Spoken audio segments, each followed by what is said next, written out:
welcome to the Maverick podcast. I'm your host, Kathy Rose. A big shout out to all the free spirits and the independent thinkers tuning in. I really appreciate your support. Today, we have a special guest. She's a repeating guest, astrologer Pam Gregory, known throughout the world for her amazing humanistic and mundane astrology posts. Pam and I are going to talk about the Neptune-Jupiter conjunction coming up and the spiritual implications and how you can use that to advance your life. So welcome, Pam. Come on board.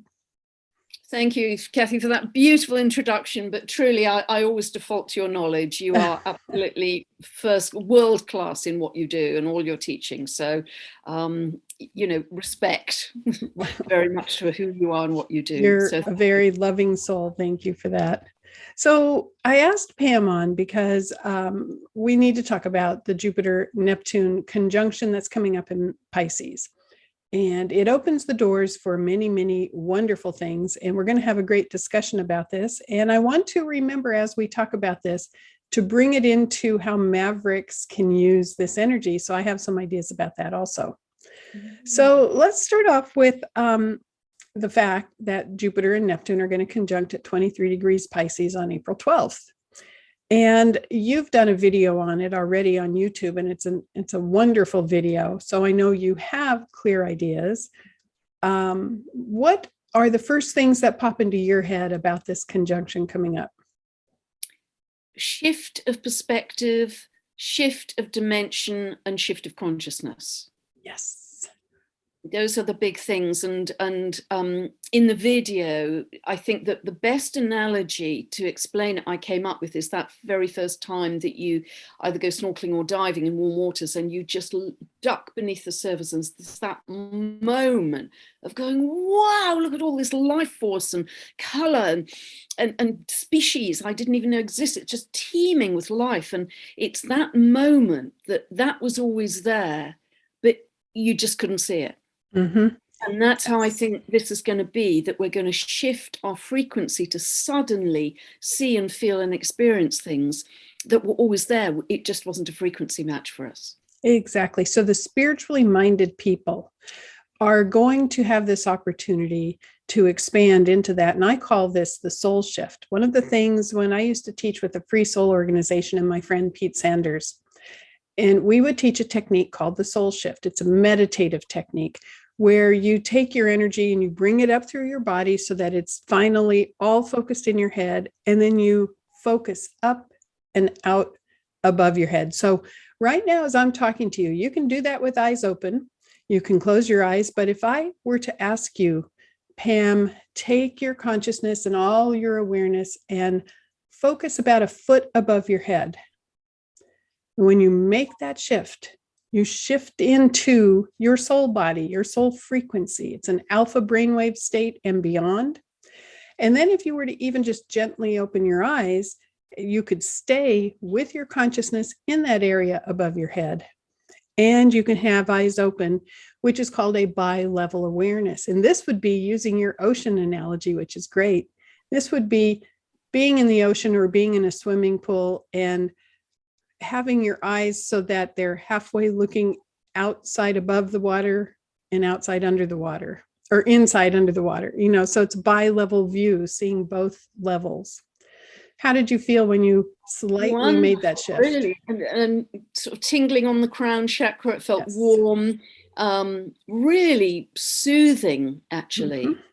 Really nice. It sort of helped to diminish some of the zzz in the head as well. Yes. So that's beautiful. That's so simple. And a sort of, I want to say, an unbounded sense of self. Yes. That's what's coming to mind, an unbounded sense of self. So we're just sort of expanding the conscious almost beyond our physicality, which has felt so limited, hasn't it? And particularly with the Saturn-Pluto conjunction, felt so contracted. Mm-hmm. And our worlds have been so contracted with lockdowns, etc. So there's a beautiful sense of expansion of something very invisible, but very important. One of the things I think about, if we relate this to Mavericks and the Maverick mentality, which is to say, you know what, I'm going to come up with a solution on my own. I'm going to solve this. I'm going to figure it out. I'm not going to wait to be told what to do. I'm going to take the reins and go ahead and figure it out. That's the Maverick personality. So I think now is a time when people need to learn how to self-channel and how to go knock on the universe's door and ask for a new technique to come through and channel their own spiritual techniques that will help them with whatever's going on in their life, as opposed to saying, I need to have someone teach me how to do this. I need to follow the rules. I need to be trained. And I think, no, go be a spiritual pioneer. Go figure it out. I love that, because with Jupiter-Neptune, we are, I think all of us, going to be given the opportunity for much greater psychic sensitivity, but also Uranus is much stronger this year. Yes. You know, it's conjunct those two eclipses, end of April, 8th of November, and the North Node, as we know, is now in Taurus, so they're co-present. So there's a strengthening of that Uranian energy, which is the Maverick, which is I'm going to do it my way. I'm not going to play by the rules ever. And so it's a kind of combination of those, isn't it? The strong Uranus and the Jupiter-Neptune, which, yeah, it's a great combo, because it takes us into the magnetics of what's happening as well. And I think that's super interesting. Yeah, and everything else that you've been talking about with Jupiter and Neptune is the enhanced psychic sensitivity, the enhanced sensitivity in general. The other thing I think is so important for spiritually minded people to remember is to cleanse your aura. Aura management is essential, especially right now where we are being bombarded with the 24-hour news cycle. We are bombarded and peppered with information all the time, much of it fearful, right? So our aura, our energy field, is the filter. And if we don't have a consolidated, powerful, cleansed energy field, that stuff comes through, and then it becomes orbiting debris in our energy field. And then we're affected by it. This is why, and I'm sure you've had many clients who are very empathic. I've had many clients who are so empathic that they end up being victimized by their own empathy. They can't go out into the world because the world affects them too much. And I say, okay, nobody taught you how to turn it on and turn it off. Nobody taught you how to have a consolidated energy field so that you filter. Because why would you want to be victimized by that beautiful sensitivity, right? Yeah, that's a really good point. And I think, it's something I often say in videos, Kathy, is I feel so strongly, just turn off mainstream news. I haven't turned on for 2 years, because it can be so miserable if that's coming at you as a kind of onslaught all the time. You want life to come from you, not at you. I want to decide how I feel day to day. I don't want to be told how to feel, and particularly not if it's miserable and fearful, because we go from one big scary thing to another big scary thing to another big scary thing, and that will go on forever if you watch mainstream news. So just cut it out, and that's a lot of stuff to help you keep your aura in a better state. And sing, dance, hum, chant, hug a dog, hug a tree, hug a child. Simple free stuff to keep you in a good state, because I think the choice of I am going to choose how I feel, I'm going to choose my frequency on a day-to-day basis is so important. And we're really going to get this more, I think, with that combination of Jupiter, Neptune and Uranus, that we have mastery in those. We've lived so much from the outside in. This is the year to start living from the inside out, if you haven't done so already. Do you feel that's so? Oh, absolutely. And when Neptune moves into Aries, and we're going to have some moments when Neptune and Saturn in the first few degrees of Aries meet up. They won't be an exact conjunction, but I'm looking at it. I have some dates written down, scribbled here, which is, really in 2025, 2026. There are some moments, June to August of 2025. Saturn, Neptune at the early degrees of Aries are going to be together. And then again in February of 26. Well, Neptune and Aries to me says spiritual pioneer. Yeah. And spiritual leadership. Yeah, absolutely. And it begins now while we are heading toward the anaretic degrees of Pisces, where everything's going to get really pressured to say, hey, learn this information, get it right. Yeah. But going back to aura cleansing, Aura management, you check your hair, you check your clothes. Why don't you check your energy field, right? Before we go on Zoom, we're going, wow, is my hair okay? You know, well, it's like, what about my energy field? Because your energy field affects how you are projected out into the world. It affects your own life force. People perceive you through your energy field. Yeah, it's brilliant. And again, anybody can do that all for free. Again, so easy to do. Because I feel we're moving, that combination again of Uranus and Neptune, Jupiter-Neptune's almost crystalline, isn't it? It's very high frequency, kind of sparkly energy, because Uranus, as we know, is the higher mind. It's the upward shift of consciousness, could be galactic, but also Jupiter-Neptune feels to me almost angelic, so high frequency and pure at its best. So that combination does feel crystalline. It feels much lighter. We're moving away from this kind of Saturn-Pluto density, these kind of jackboots on the street that we've had for the last 2 years. That's how it feels, so controlling and dense. And so we're starting to fly now. We're starting, well, certainly to swim with Jupiter and Neptune, but maybe also to fly. Uranus, the sky god, and therefore can go in quantum leaps, is my feeling. Absolutely. And isn't it going to be interesting to see what happens actually on the physical plane on the Earth right around the time of the conjunction? I keep thinking of things dealing with the ocean. I'm wondering if we're going to have some news about whales or dolphins or fish or something, about the ocean that comes into the spotlight in mid-April, and maybe it'll be really good news. And of course, my favorite jam band is named Fish. Yes, of course.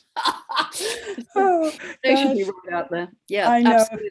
If I had an email for them, I'd say, hey, I don't know what their spring schedule is like. I know they just finished up something big in Mexico, but, if they had a concert and said, hey, Jupiter-Neptune conjunct in the sign of the Fish, here we are, that would be jolly. But and let's intend that all sea creatures thrive at that time. Exactly. That they absolutely thrive. And maybe they are upgrading as well as the whole Earth upgrades. Maybe every species is upgrading. That's my sense with the animals. I don't know if you feel that, Kathy. Oh, gosh, yes, because it's the angelic kingdom. The angelic kingdom, the parallel kingdom to man, is the angels are the head honchos of the animal kingdom. So you talk to them and it's just pure life force. It's just pure lovingness, which is why there's so much healing by having a dog or a cat or a pet. This is why our blood pressure goes down when we just simply pet the dog or pet the cat, because there's so much unconditional love that's there and life force and purity. Yeah. So tapping into that. Yeah, apparently you recover more quickly from serious illnesses if you have a dog or a cat.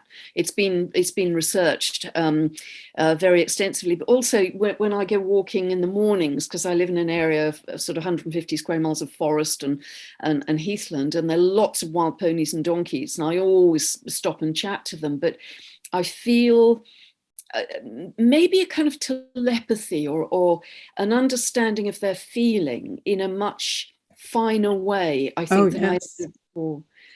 And I'd love to do some work with it. My next episode in life, I would love to work with animals. I would love to, elephants, dogs, horses. I would love to work with animals because, as you say, Kathy, there's such purity, such love, and it's so uncomplicated, isn't it? They don't drag a suitcase of psychological baggage with them. They live in the now. Yeah. They live completely present in the now. Yeah. Last night, my husband and I went on a walk, and about 4 or 5 blocks from here, there's a baseball field, a community baseball field. And often the community colleges will come and play. And we like to walk and sometimes watch the games. It's really fun to do that. Well, around that baseball field is a marsh with high, really tall trees. So we were sitting there, and in the middle of the game, 2 bald eagles flew over the field. I was the only one who saw them. I pointed it out. I nudged my husband and he saw them too. Everybody else, the crowd that was there, was so busy watching the game that they didn't see this very special signal of the 2 bald eagles flying overhead, and they were pretty low. And I thought to myself, now that's fascinating because not everybody chooses to see the symbols the messages, the special vibes that are there outside of ordinary life. And I was looking at that thinking, it's a real message about how caught up we can get in this little 3D view in the pressures of life, and and how much we miss around us that nature is trying to tell us, or the special spiritual signals all around us, the simple things. That's beautiful. And it's a kind of peripheral sense, isn't it? Peripheral vision, peripheral sense. And it's also like, you can go into an old house and someone can see a ghost and the other person not. Again, it's the frequency match. But if we're looking out there, and there's a kind of reaching out to the cosmos with some of these aspects this year, rather than the fret about the minutiae of what we're allowed and not allowed to do, it's that kind of expansion of consciousness that I think more and more of us are really going to sense. And if we ask for that, if we ask for signs and symbols, if we ask for that new psychic or spiritual practice to come in, then we're magnetizing it to us in a bigger way, aren't we? Absolutely. And 2 or 3 mindful steps that you incorporate in your daily practice, which would be being aware of your breathing every moment of every day, being aware of your breathing, because there's so much anxiety in the world right now, and so many triggers for anxiety, that the first thing that changes when an anxious response happens is your breathing. So being aware of your breathing, number 1. Number 2, knowing how to instantly and quickly relax. And that part of that is breathing. Number 3 would be to make sure you're aware of your energy field, cleanse it, circulate the energy, and also know how to manage the boundary of your aura. Different situations require different kinds of energy field maintenance. Yeah, it's beautiful. And of course, you can just intend that, can't you? And visualize it. That is, it's a great reminder, Kathy. I mean, I can't go to cities. I've got a very, very tiny local town a mile away. I haven't been there for 2 years. I haven't been to a supermarket for 2 years. I just live as a bumpkin, actually. Well, the kind of sensitivity you have, for people who are highly empathic and highly sensitive like you are, and I am too, I find if I go to a large city, or if I go to a place like that, if I do a light soul shift, that's where the soul shift comes in handy. Because if you shift your attention out into that soul bubble, which is above your head, so to speak, that's the doorway of it, you go into a higher level of objectivity. It allows you to see the plot behind the movie. And that, for example, if I went into a hospital and had to go visit somebody in the emergency room, I would do a light soul shift. I would do eyes open, but my energy focus would be up above my head somewhat, because then I'm able to see the soul as opposed to the suffering. I'm able to see the purpose. I'm able to see the bigger picture as opposed to feeling and absorbing the suffering. So it elevates that, and it helps considerably. That's beautiful. Yeah, so that's why if people just practice that soul shift, one of these days I want to record that on YouTube and actually do the whole soul shift meditation, guided meditation on YouTube, so that people can be led through that. But the objective is I want people to do it on their own without having to be led through it. Yeah, but it's a very that's great. But if you give us a template, that's almost like service to humanity at the moment, isn't it, with all the fear and anxiety? So if you did it as a template, again, the Mavericks would adapt and find their own unique way of doing it. But isn't it interesting, Kathy? I think we are very much moving into a time where many of us are going to feel more than we ever have like a spiritual being as opposed to a human being. Yes. We're going to feel more like a soul than kind of a dense physical body. There's going to be quite a shift, I think. And I also think this Jupiter-Neptune conjunction it's almost like a tidal wave coming to wash away old blocks in us individually, but also to wash away a lot of the old structures in society. Do you feel that? To open the door to compassion, but not to flow compassion into the I feel so sorry for you. There's a level of compassion that still sees other people as strong, still sees and remembers people are capable. And then there's a part of compassion that can go into, I see you as weak, or I pity you, or I feel sorry for you, which I think is expressing you're not up to the task of handling this. And oh my gosh, my moon in Aries kind of energy says, if I'm ever in a very tough place, I hope you project on me, hey, Kathy, I know you have this. You got this, girl. You can do it. Because that's what makes me feel better and pumps me up, not, oh, you poor thing. I feel so sorry for you. So I think Neptune, especially as it goes into Aries, we are preparing for this shift of Neptune and Aries. I think that's where it's going, appreciating the spiritual warrior. And we're in training for it right now. And spiritual strength. And I think, the John the Baptist move for that is Jupiter moving into Aries, which is going to do in May. Yes. That's going to give us a glimpse possibly of what Neptune's like, because they're both rulers of Pisces, ancient and modern. Mm-hmm. And so, I very much do that with clients and friends, that I always say, you've come this far, and pat yourself on the back at how well you've done, and be proud that you're a survivor and a hero, and you've triumphed over such difficult circumstances. This little obstacle is, no brainer. And I think people literally strengthen if you test them by kinesiology. They literally strengthen if they're given that feedback. And of course, that's where doctors' words become so powerful in terms of what they say to the patient, don't they, positively or negatively? Yes, that's why if, I have a couple clients right now who have just had a cancer diagnosis. And I said, I am imagining your oncologist saying to you that we've got this, your ability to heal is powerful and strong. And, you're going to work with me in this healing, because that's the other thing about this Jupiter-Neptune is that body, mind, spirit awareness. One of the first things I did, I had the client who had a cancer diagnosis. I said, okay, now you are going into your own body, right? And you are visualizing or feeling or sensing or talking to that part of the body and adding light and using creative Maverick techniques, to eliminate the tumor, to dissolve the tumor. And she said, I'm supposed to do that? And I said, it's not that you're supposed to do that. It's just that you can do that. She goes, nobody told me that. And so we talked about how to do that. But it's like the Maverick mentality is like, what can I do that is creative? And I don't need to be trained. I'll just jump in and do it. Yeah. And I think it's a lot about the light. That's my very strong feeling at the moment. It's a lot about the light. How much more light can we hold in our bodies as, we're moving through this very different point in space? And the level of consciousness, I feel, will determine the level of light we can hold. And it's coming at us, boom, boom, boom, in such waves. And it's electromagnetic.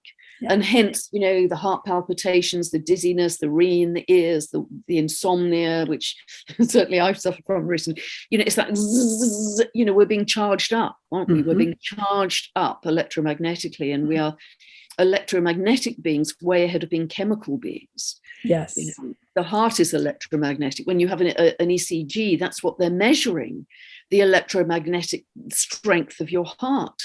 And so this massive kind of upgrade that we're going through at such speed is what in one sense causes the anxiety, but in another sense, if we can turn it into excitement about what's coming, it has a very different meaning, and we're able to handle it in a very different way.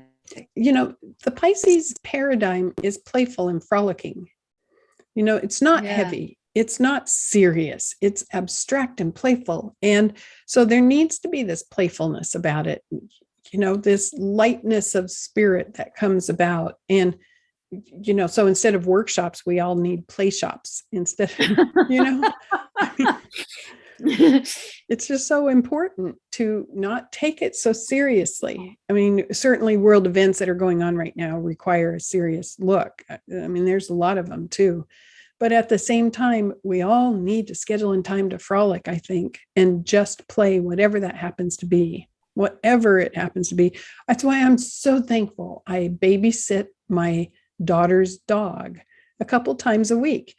And, the whole time he's here, all we do is play.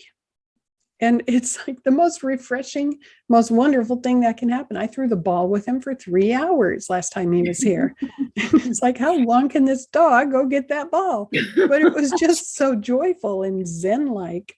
And I realized this is Jupiter and Neptune and Pisces in action here. It's just being in the moment, laughing and having fun. Yeah, that's exactly what I do, Kathy. I don't have my own dog because I'm too busy, but every morning I borrow my neighbor's dog. She's very elderly. He's a 3-year-old Labrador. And I can be a 5-year-old child again. We go down through the woods, we go over the river, which is all full of, it's one of the best little streams in Europe for dragonflies and butterflies. And I'll throw that ball, as you do, 1,000 times. And I can be a 5-year-old child again. And the Pisces energy is so malleable. It's so morphing and malleable because it doesn't have a boundary. And that's my joy. That's my play. That's my laughter. That's my silliness and lightness before I come back and live through a screen for the rest of the day. And that's so essential, not only for the play, but also for the grounding. Because this Jupiter-Neptune is quite high, isn't it? We've got to be very much on the earth as well. And, that's my sanity, those times in the morning in nature, because you get, the Japanese call it forest bathing, don't they? You get such energetic nurturing from nature as well. So that's where I think my real playfulness comes in with my neighbor's dog, and I'm his second mum, and we just have great fun. And also the link with animals, I think that telepathic connection, which is becoming stronger and stronger. I know how he feels. I know what he wants to do. And that to me is just so, as you say, so pure, so beautiful, and often much more high pitched than a relationship with another human. And so simple. Yeah. And as you were talking about that dog and the experience of play, your aura just surged and became bright and huge. And when you said, until I come back and live through the screen, your aura contracted. So maybe even, which is what happens when we work and we concentrate. If we work too long and concentrate, our aura just, it gets really tight and it contracts. Here's another technique to help with the aura. And I taught this to my children's university they went to JMU, James Madison University. And I was fortunate enough to be asked by the university to come up and teach meditative techniques to the students. They had a program called Madison Meditates, which was just incredible. And so I would come up before the kids were doing finals, very pressured time, right, during finals. And I taught them a technique called the sky blend, which is if you are doing super concentrated work, especially inside, and it's pressured and, you get that intensity and everything contracts, take a moment and just go outside, look up at the sky and blend out into the sky. Doesn't matter if there are clouds or if it's a sunny day, just blend out, reach out with your consciousness, and your aura will expand out into the sky. And it's like having a soul deep breath, And when I work, I have a big window over here and I'm out looking at the forest the whole time. And if I'm doing, a massive amount of back-to-back clients all day long, I'm looking outside and I'm blending out into the trees to keep my aura expanded and fresh. But it's these little techniques we can do on a daily basis to support our own Neptune. So, Kathy, are you teaching this? Because this is so precious. It's free, simple, and precious. Everybody can, particularly when times are so unstable, and particularly to optimize that Jupiter-Neptune upsurge. I mean, this would be beautiful. I mean, maybe you are teaching it somewhere. I'm not aware of it, but, it would be such a service to humanity to share this in some way. I mean, you're sharing it with me now, but in a bigger way to the world. Well, I have to say, the most fulfilling thing I've ever done is to teach those free soul methods. It's from that course that Pete Sanders initiated. He's in Sedona, Arizona. He's been a guest on this podcast 3 times. The most fulfilling thing I've ever done is that, because I'm sharing techniques and methods and a mindset so that people can be free. They can find their own techniques. They can get in touch with the universe. And I used to have a DVD series called Activate Your Intuition. It was, I think, 4 DVDs or 3 DVDs. I sold out of that. We lost the video part of it, so we can't recreate it in a download now. So I have been thinking of starting some classes and putting them on Zoom and making them available. I used to teach meditation here at my house, and I had a big group that would come twice a month, and we would teach these techniques. And then COVID came, and that sort of broke up. But, learning how to do this and incorporating it into your daily habit, and I can describe to you the sky blend. Take that soul deep breath, and you can go do it. It's just, you may not have ever been conscious of that's what was happening. You've done it before unconsciously, but when you consciously need it and you can apply it on command, that's what's important. To say, wow, my aura feels really tight. My energy is just like super tightened up. Maybe I need to go have a soul deep breath and expand it. Takes 2 minutes or less. Practical techniques to keep your energy rejuvenated. And it's that awareness that I think is part of what this Jupiter-Neptune energy is going to be about. Yeah, that's really beautiful, because as you say, we may have been doing it unconsciously, but to be aware of what we're doing helps us to live more consciously, to be more aware of our energy, of our spirit, of our soul, of our frequency. That's what it does. It puts a clearer focus from a higher level on it, and that's what it's teaching people to live more consciously, and teaching them energy management, which is so vital at this time, and the energies are so turbulent. Yeah, that would be wonderful, Kathy. Yeah, you really should do that. You're brilliant at it. Thank you. Well, and it's even the highly empathic people who can't go to a grocery store because the grocery store clerk may be going through a divorce and emitting emotional energy, and they would pick it up. And I say to them, you really can learn to close it off and understand none of that is your business. You don't have to sense it. You can strengthen your aura, and you can change your focus so that you can go out in public and not pick up what everybody's feeling. I had to learn to do that. I could not have been an astrologer for all these years talking to clients going through such intensity if I had not learned to do that. And yes, I used to go into the world and feel what everybody is feeling, pick up on what they are emitting. And it's like, it's none of my business. I don't want it. I've learned to turn it on and turn it off when I need it. And how many women I've talked to, especially women, who have said, I never thought I could do that. I didn't think you could turn it on or off. It's like, you're a master at this, Kathy. With all of your background and experience, you're a real master at that. And we've all got to develop a greater mastery in precisely this at this time. Yeah. Otherwise, life becomes too wild, I think, out there. Yeah, and it's exactly what you said earlier. To want to be in charge of your own state of mind, to desire that instead of, I have no control. My state of mind is depending on what's going on in the world. And I go, no, it's not. It doesn't have to be anyway. I want to be in control of it. That's so vital, isn't it, as a shift? Because, in the old days, I would get up and turn on the radio or the television. But that isn't the agenda I choose for my day. That's not a good start point for the day. Yeah. I'd rather listen to sacred music, or just be aware of my breath, or, be out in nature, as I say. So being very conscious that the best life lived comes from the inside out.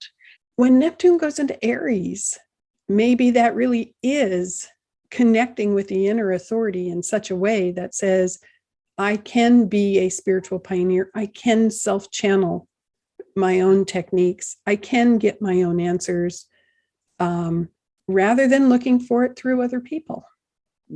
I think we're headed there. Self-generating in that way, I think. And that's what's so exciting, that the energy is available for us to use as, it's modeling clay, isn't it? It's modeling clay, and it's up to us with our own choice of thoughts and emotions as to how that clay is modeled. And it may be utterly different from anybody in our family, our friends, our next door neighbor, because we're very much on our individual path right now, more than we've ever been, because the bandwidth for humanity, I think, is so much greater. So the realities lived are much wider than I think we've ever had them before. There's a massive fork in the road. Yeah. One other thing I think may start coming into view in the next few years, starting now, is how there's a lot of study about using psychedelics like psilocybin to treat depression and anxiety. Teeny tiny microdoses, nanodoses or microdosing. And they're actually studying it in some programs. There's a university out in California, and I can't remember which one, but they're doing a big study on it with doctors and professionals, actually looking at how these teeny tiny little doses open the brain, and it's acting like medicine to help release PTSD, release anxiety, release fears. And I think we're going to start seeing that. Isn't that a classic manifestation of Neptune? Jupiter-Neptune expands the consciousness. Yeah, absolutely perfect for Jupiter-Neptune. Mm-hmm. That's wonderful. And if we're dealing with microdoses, then that's perfectly safe as well. But I mean, this was happening a lot in the 60s, wasn't it, with Ram Dass and the Beatles and, that whole scene. Mm-hmm. But it did advance us. That was a very rich time in history, and it did take us another step forwards in our sense of spirituality, I think. And that's what's going to be happening big. It's almost like we're going through a portal, I feel, like a wormhole or a portal with this conjunction into another dimension that may even mean that we almost forget what's gone before. That's my sense. It may even dissolve our sense of our lives lived up to that point. I don't know why I'm saying that, but years and years ago, therapists used to say, no, if you were traumatized when you were 2, that trauma is going to stay with you your whole life. And I never bought into that. Said, no, you can heal your brain. Come on. You can release patterns. You can change those neural pathways. And scientists are more and more understanding how much you can get in there and do that. You can heal these things, and you can release those traumas as opposed to bringing them around like baggage that you carry everywhere you go. It's a kind of neuroplasticity. Thank you. That's it. Neuroplasticity. And this is really at the heart of Dr. Joe Dispenza's work. Yes. That you can, release the old you and birth a completely new you by changing those neural pathways through deep meditation. But guess what? Nobody can do it for you. You have to initiate it, and you have to say, I want to do this, and I'm going to find a way, and I'm going to create it. And this is why they say the very best biofeedback and the most effective biofeedback for healing is where you take the most creative and abstract approach. So one of the things that I've done when I've had issues in the body that I need to heal is sometimes I picture the light coming in like peroxide. If there's an infection, if there's something I want to clear, I imagine the light kind of bubbles and fizzes like peroxide does. Because then I get not only a visual, but I get an auditory component of it, dissolving whatever I want. And because it's just a creative approach. But the more creative you are in your feeling or visualization or words that you use with your biofeedback, the more effective it is. Now, doesn't that say playful, frolicking? It's talking about the vibe of frolicking, which lifts you up, as opposed to this serious, compartmentalized, I've got to get it right energy. Yes, very cleansing. I can really feel that. And I think this Jupiter-Neptune conjunction feels very cleansing. It's almost like if you can imagine you're standing under a waterfall. Yes. With all those incredible healing negative ions, that energy, which is just so effervescent and vibrant. And you can cleanse, you can imagine that you're cleansing blockages or conditions in the body that you just want to let go now. And that can be, I think, quite a vivid image. And you can do that, through your day, through your meditation. When you're in the shower, you can imagine you're under a waterfall. And there's something very purifying and cleansing and uplifting, I think, also with that. One of the first paintings I ever did, and again, I have no art training, so I just had to bravely step up to the canvas and go, I'm just going to play and try this. Well, one of the first paintings was having a waterfall that came out of the universe. So it's spiritual waterfall in a foresty area, and a woman standing underneath the waterfall with her arms open, having it pour through her. And the splashes, coming out. And to me, that was really indicative of stepping into the flow, letting the universal energy wash through you and fill your cells. An easy thing to do, if you can imagine the smiley face, the little smiley face icon or emoji that we use. Sometimes I just simply imagine all my cells are smiley faces. The millions, the billions, I don't know how many cells we have in our body, but I just picture them sometimes smiley faces, just, going all through the body, just, in the bloodstream. And because then what my consciousness goes is everybody's happy. Yeah. And they smile at my organs and my organs smile back. So that every cell in my body is a smiley face. And that's a fun technique. I'm a visual person, so I could do it. Some people may just want to feel it instead of seeing it or say the words, if they're auditory. But it is having the initiative to not only come up with a technique and then apply it and then value it without having some authority needing to tell you, good job, that's a good technique. And I think your phrase there, Kathy, is so perfect, of being in the flow. There's a sense of surrender with this, that when life is unsteady, it's so human to want to kind of, hang on to what's familiar structures, jobs, relationships, whatever. But there's a big, big sense of surrender and just go with this higher flow that's coming in for you. And there's a time slippage, isn't there? I often notice there's a time slippage where, you've driven along a piece of road and all of a sudden you're driving over it again and you think, what's just happened? And if you're looking for a pair of scissors and you look everywhere on all the worktops and then you come back 10 minutes later and there are the scissors right on the worktop. That happens frequently. And that used to happen all the time when I was making mandalas. Absolutely. You'd put something down and it would be on my art table. I would put down these sacred tweezers I have that I used to use to manipulate paper. And I love those tweezers because you can't find them anymore. Put it down, went to go do something else, went back, the tweezers were not there. And it's like I cleared the whole table. They were not there. Came back the next day, there they were. These things happen and more people are talking about them. For me, it's normal. It's been happening for years, but it's happening more. And you can tend to think you're just nuts. You look in your pantry for the honey, you can't find it. You go back, there it is. It's like, what happened? This is the time frame we're in. Yeah, there's the slippage between dimensions for sure. And I often say, if I can't find the car keys or whatever, come on down, guys, stop this cosmic joke. Because I know it's here somewhere. Yes. And it's like that. It's a greater and greater sense of slippage into other dimensions. And also, I think we'll feel that very physically in our bodies as well. Yes. Which is why we are unlimited.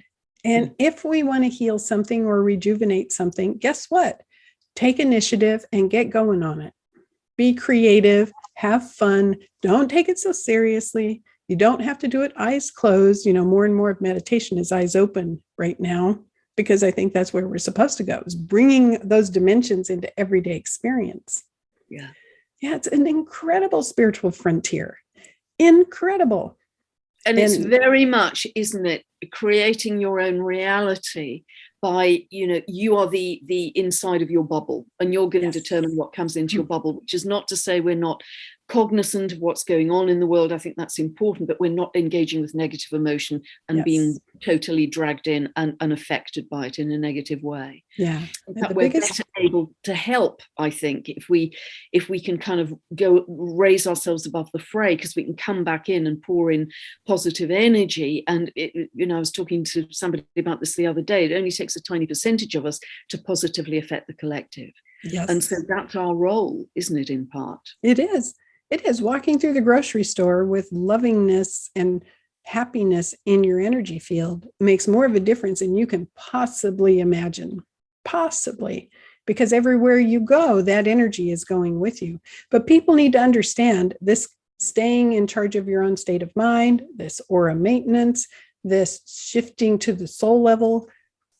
It requires your participation. Nobody's going to do it for you. And this is what I don't like to hear, is when people go, well, it's too hard, or, I don't think I'm capable. And it's like, oh, come on, rise up, get on board and do it. Just, believe in yourself enough to apply these techniques without fear, without wondering if you're going to make a mistake, without needing somebody else to tell you how to do it. Just get on board and do it. Yeah, and I read something a few years ago. It's a bit cheesy, but it really stuck with me. Be a smile millionaire. Oh, yes. Be a smile millionaire. And because the smiles ripple out, and particularly now, we can start to shed the masks, etc. It's that ripples out. Because if you smile at somebody, they will mirror that, and they'll smile at someone else in their day. And that has real value. That can lift people's frequency very quickly. Yeah, show up for your own happiness. Yeah. Show up. Yeah. Well, I think we've just solved the problems of the world here. That was beautiful. I really enjoyed that, Kathy. That was a beautiful, very Piscean meandering. That's my favorite kind. Yes. Yeah, through the ethereal, through the invisible. It was a delight, actually. And that also, it felt very playful. It was wonderful. Yes. Wonderful. Well, thank you so much. And you are such a blessing to the world in all that you do. And so many people are affected by your message. I hope you are replenishing and frolicking and having fun, because, you do big work. And I thank you so much for coming on once again. Oh, I loved it, Kathy. And you are doing immense work in the world. You're doing a lot with your teaching as well. So you are really helping the world raise its frequency. You are in service to humanity. Thank you. Thank you. So I like to say, till we meet again, till next time. And you be well, and sending you lots of love and blessings. Yeah, lots of love. Tons of love from here, Kathy. Tons of love. Thank you so much. Okay, bye-bye. Bye.